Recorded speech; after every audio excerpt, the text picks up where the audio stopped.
I never thought I'd be the kind of girl who swipes right out of sheer desperation. But here I was, curled up on my couch, with a half-eaten pint of cookie dough ice cream, and a dating app glowing on my phone screen, like it held all the answers to life's mysteries. Dating in your mid-20s is rough. Like, really rough. Especially when you're Maya Hart. Witty, sarcastic, independent, and absolutely terrible at relationships. My last one lasted 3 weeks and ended because he ghosted me after mistaking my sarcasm for actual anger. Classic. Ethan had warned me about him. Dude's got flaky written all over his Instagram bio. He'd said, scrolling through my phone, as we sat on my couch watching reruns of Parks and Rec. Loves dogs, tacos, and vibes. Maya, he doesn't even know what he wants. I'd rolled my eyes and shoved him off the couch.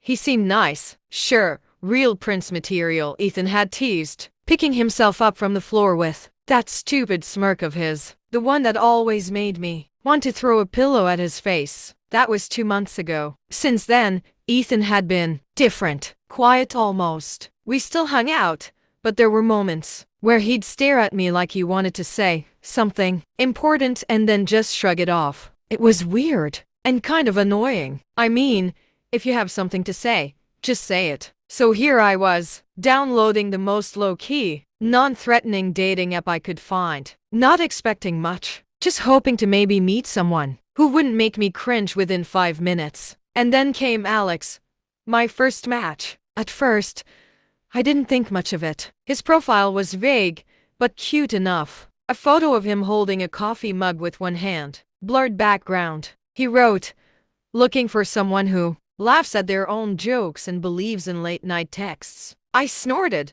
That was so me. We matched, then messaged, then talked a lot. By the end of the first week, I found myself looking forward to his texts more than my Friday night and wine nights with Ethan, which was weird, because Ethan was literally the person I texted the most. But Alex, he was different. He listened.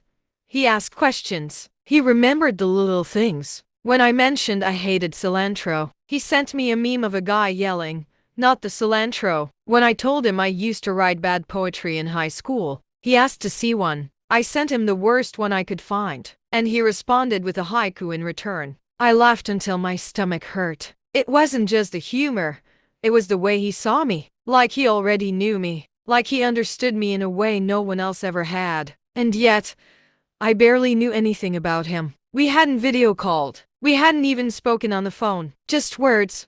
Just voice notes. Just conversations that stretched into the early hours of the morning, where I'd fall asleep with my phone in my hand, smiling like an idiot. Meanwhile, Ethan had become increasingly distracted. He canceled our weekly trivia night, missed our favorite comedy show premiere, and even forgot my birthday latte order twice. When I called him out on it, he just shrugged and said, "Sorry, work's been wild." Yeah?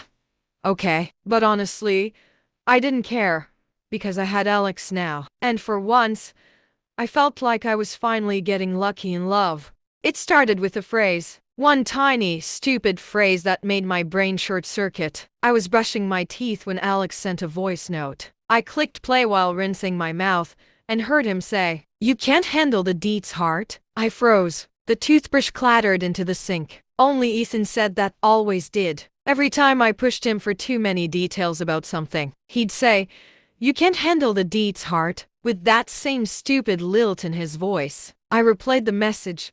Again. Again. Again. Same tone.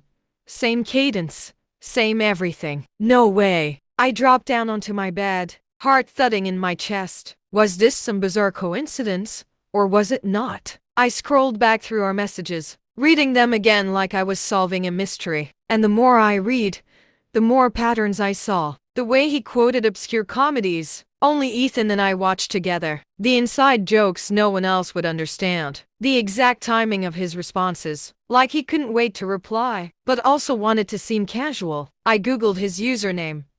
Nothing. He was careful. But then I noticed something else. A timestamp. One night when we video called, we hadn't done it often, he always said. His camera was broken. I heard the faintest sound in the background. A dog barking. Not just any dog. Mango. Ethan's golden retriever. My hands trembled as I pulled up the conversation thread. That call had come in at exactly the same time. Ethan had said he was walking Mango. I stared at my ceiling, heart racing. This was insane. But what if it was true? What if Alex was Ethan? I didn't confront him. Not yet. Instead, I decided to test the theory. Slowly. Subtly. I started dropping references only. Ethan would get into my chats with Alex. Like, remember when you tried to build that robot in high school and it caught fire? Alex replied instantly. How could I forget? You threw water on it and shorted my laptop. Then I said, still owe me for that. His response, forever indebted. I grinned. It was him.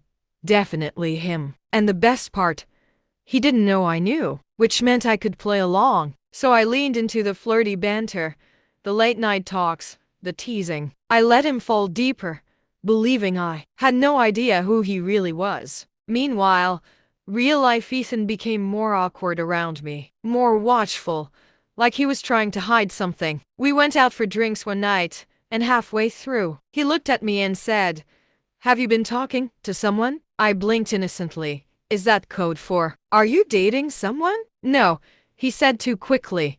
I mean, just curious. I sipped my drink slowly. Why?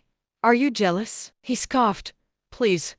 I'm just worried. You'll end up with another loser. I smirked. Maybe he's not a loser. He frowned. You don't even know what he looks like. True, I said, leaning forward. But sometimes the best connections start with just words. He stared at me for a long moment, and I swear his eyes flickered with something close to panic. I knew then I had him. It happened during one of our late-night calls. We were talking about regrets of all things. I've never told someone how I truly feel, Alex admitted, even when I wanted to. I paused, gripping my phone tighter. Why not? Because I was scared. Scared they wouldn't feel the same. Scared it would ruin everything. I swallowed hard.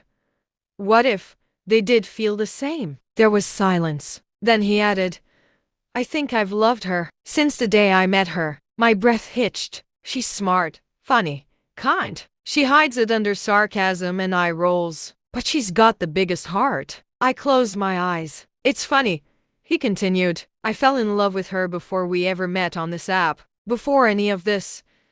I just didn't know how to tell her. I turned off the call without saying goodbye. 5 minutes later, my doorbell rang. I opened the door. There stood Ethan, breathing hard, hair messy, eyes wide. I need to talk to you. I crossed my arms. About, he groaned.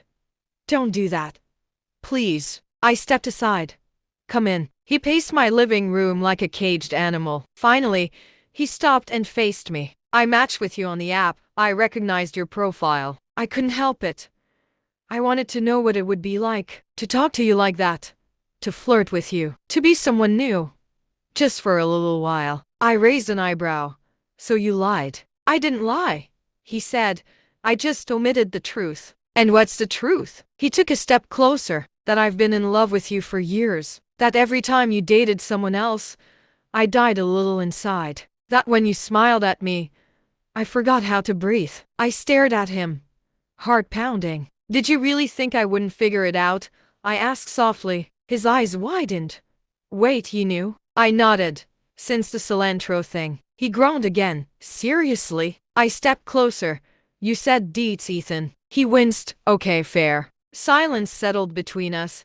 Then I reached out and touched his arm. You should have just told me. I was scared. He whispered. Scared I'd lose you. You won't.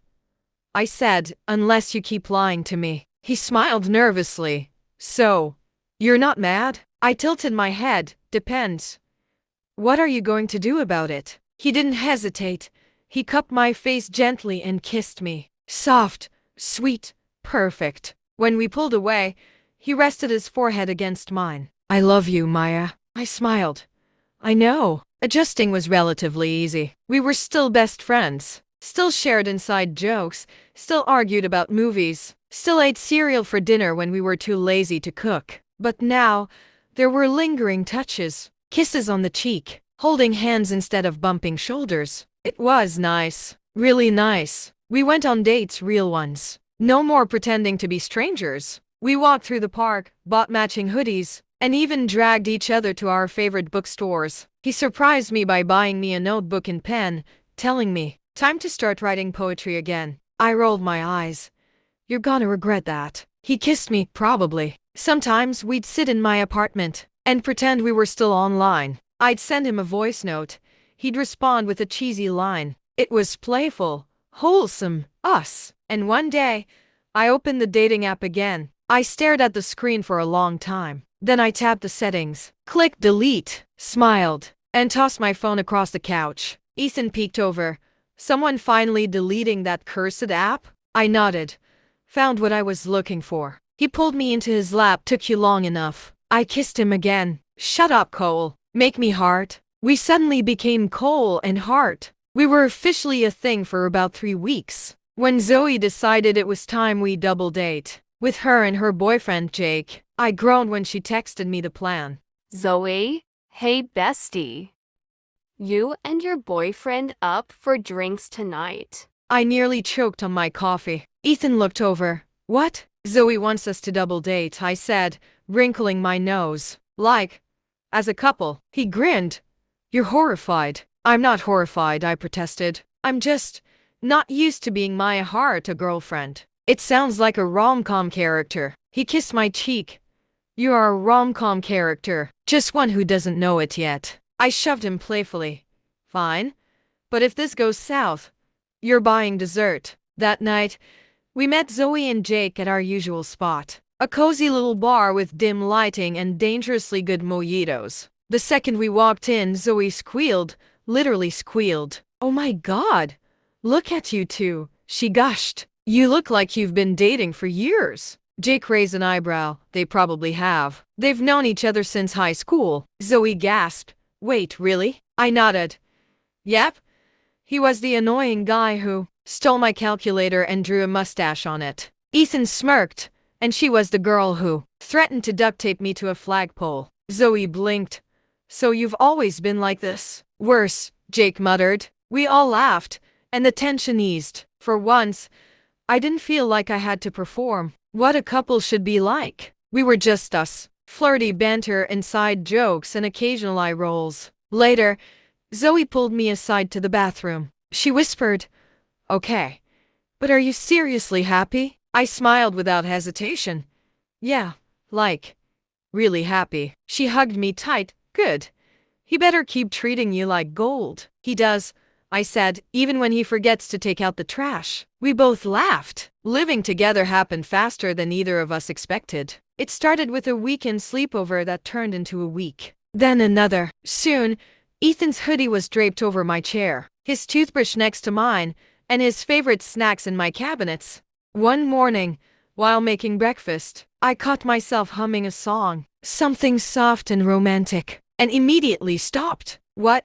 Ethan asked, walking in barefoot and sleepy. "Nothing," I said too quickly. He narrowed his eyes. "Are you happy humming?" "No," I lied. He wrapped his arms around me from behind. "You love living with me." I rolled my eyes. "I tolerate it." He kissed my neck. "Uh-huh. That's why you bought matching mugs." "They were on sale," I argued. He chuckled. "Sure, denial's cute on you. But truthfully, I did love it." I loved waking up to him. Loved how he made pancakes shaped like cartoon characters just to make me laugh. Loved how he left sticky notes on my laptop screen saying things like, "You're my favorite distraction. Don't forget to hydrate, workaholic. Love you more than tacos." Which was saying something, because Ethan loved tacos. Still, adjusting wasn't without its hiccups. Like the day I discovered he'd reorganized my entire design workspace without asking. I stared at my desk in horror. "Ethan, what did you do?" He looked proud. "I color-coded your files, alphabetized your fonts, put your pens in order by size." I stared at him. "You violated my creative sanctum." He winced. "Is that a real thing?" "It is now." He tried to kiss me to make it better. It worked, a little. Every couple has one. Ours came during a thunderstorm. We were arguing about something stupid, whether or not pineapple belongs on pizza. When things escalated, "You always do this," I snapped. "You think everything can be solved with humor." He frowned. "I don't." "Yes, you do.